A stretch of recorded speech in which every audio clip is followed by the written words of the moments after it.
Det er både sjovt og nemt at anvende en e-cigaret fra MySec. Din e-cigaret er nu fuldt opladet, forstøveren er sat i batteriet, og det er nu tid til, at du skal fylde e-juicen i tanken.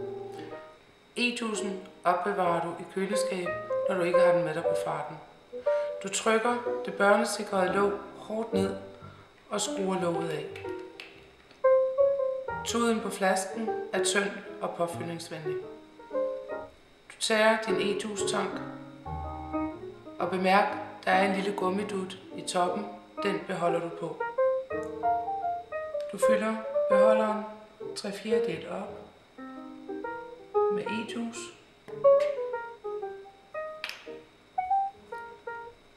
Og sætter den i batteriet og forstøveren.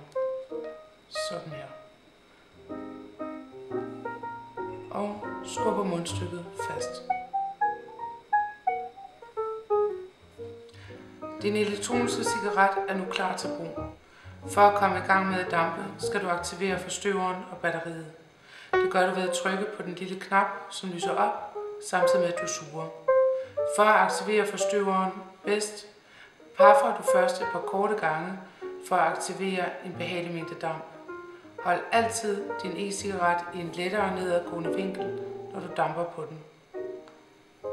God fornøjelse. Vær opmærksom på ikke at overophede batteriet for ofte. Sker dette, blinker lyset på e-cigaretten. Batteriet føles varmt, og væsken kan komme til at smage brændt. Du skal lige vente et par minutter, før du suger på e-cigaretten igen.